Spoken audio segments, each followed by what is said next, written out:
Hi everybody, welcome back. I'm about to do one of my favourite ever paint pours, which is a paint pour using leftovers. So I've got just a little bit of quite a lot of colours. They're all mixed to roughly Dutch pour consistency. Some have got some oil in, some haven't. So it's a real mishmash of paints.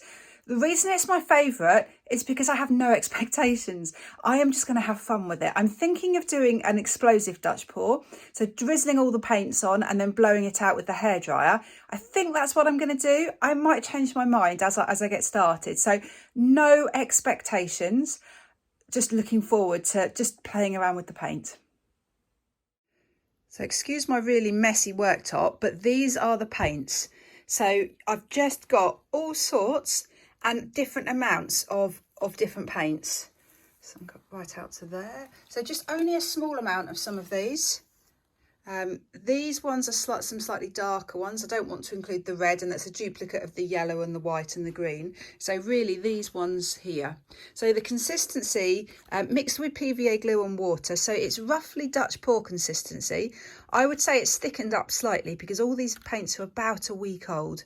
If they were too thick, I've put a bit of extra water in, but they are leaving a trace and a little mound on a mound, but not for long at all. This canvas is 50 centimetres square.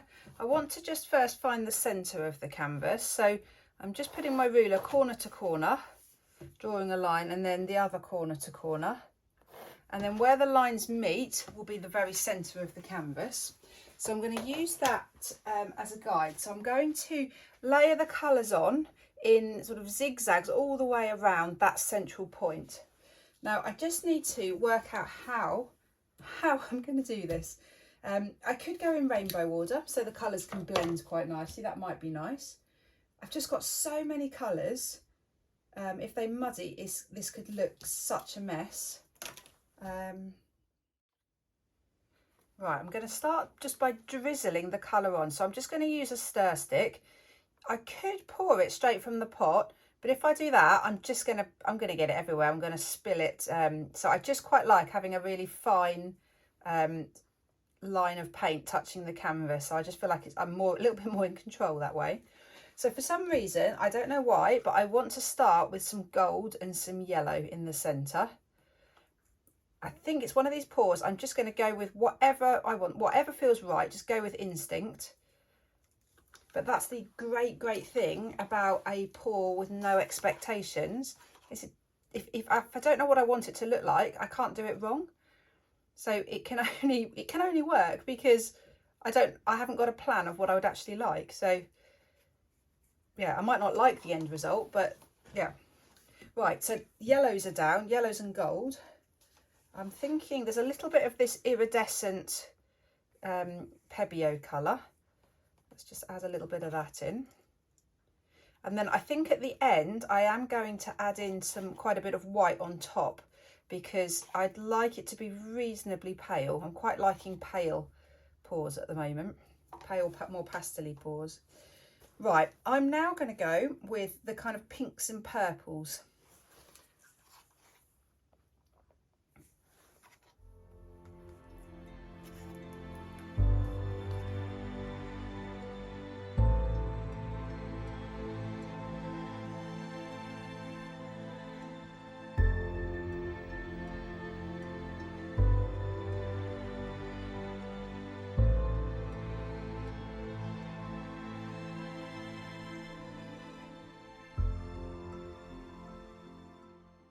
So the colours I've got left now are really more blues and greens. So I'm going to start to build that up around the outside now.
Right, all my colours down. I realise it looks an absolute mess at the moment. Oh, actually quite cool though, I quite like it. But there is method to the madness. So I've got the warmer colours in the centre, and then getting cooler with the purple, and then the really cool colours around the outside. But I've tried to blend them a bit. So you'll have seen I kept going in and the yellow on the on the purples, and then the green on the purples, and I've tried to not have such distinct sections, but I've tried to blend it. And then I've put lots of white on as well. I'd like this to be quite pale. I have no idea if I've got enough white. It's really difficult to tell. There's lots and lots of bare canvas. You probably can't see, but there's loads of bare patches. But I think I've got enough paint on here that when I start blowing this out, it's just going to cover those bare patches. And I just put some blue around the edge, just so I make sure that I've got enough colour when I get to these corners. So it will just flow over. So I don't think it will look like that at the end, blue at the end, but it just so I've got enough paint. So I'm going to start from the centre. I'm just going to use the hairdryer and blow out in every direction. I'll probably stop halfway and turn the canvas round.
Wow, this is absolutely incredible.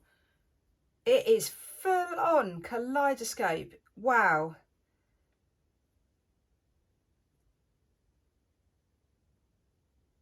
I don't think I'm going to torch it because I'm really happy with these cells, apart from this massive green one. I'm just going to see if I can, yeah, pull it in. I'm really happy with these cells. I think if I were to torch more, it would then lose the flow. So I think I'm going to leave it. I find if you have a really big cell you don't like, I'll just tap it in the middle and it makes a little balloon kiss. But that can actually look quite pretty as well. It just pulls the colour in.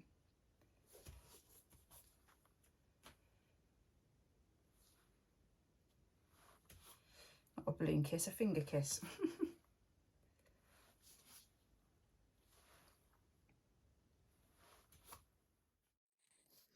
So it's definitely not pale. If I wanted really pale, I definitely should have added more white. But I don't care. I love it. It's just gorgeous. Let me show you. So I love the centre. I love this little band of pink that comes through here. Really pretty. The key, I think, to this sort of piece of artwork, is to only use the hairdryer once, blow over it just the once, because there is such a combination of colours here. If I kept blowing over the same bit, it would muddy. It's muddied, for example, there's a muddy bit. That's fine, it's only a little bit. But if you keep blowing over the same bit, it will all muddy. Whereas I've got here the distinct colours. So I've got green there, and I've got blue, and I've got yellow. They haven't muddied, they haven't made brown. So I think this has worked because you just get one shot at it, one blowout, and that's it. And it's worked. So maybe more luck than anything, but so happy. What a fun, happy painting. So I'll be back when it's dry. So it's now finished, it's now dry. I absolutely love it. It is so bright, so full on, so chaotic, full of lines and cells and just a massive mixture and jumble of fluid art. I really love these pale blue and green corners. So I really have quite a nice paleness right along the edge there and right in the corners. And then it just transitions to a purple section and then a bit of pink and yellow. So just full on happy fluid art. So really pleased with it. The colour just goes nicely over the edges. Because it was a Dutch pour consistency, the paint just drips over the edge. So it's so pretty. Really quite happy with the centre. If I can show you the centre in the light, you've got a lot of iridescent colours there. So you've got some gold, but you've also got some of that iridescent pinky red colour in the centre. And then further towards the edge, you've got some iridescent green. So I will varnish this with Liquitex high gloss varnish. The shine at the moment is just from the mixture and the PVA glue in the paint. So I could leave it like that, but varnishing it will just toughen it and it will just give it a UV protection. So let me know what you think. Please do leave me a comment. Let me know what you think of the craziness of it. Please do hit the thumbs up button if you like it. Great, thanks for watching. Bye.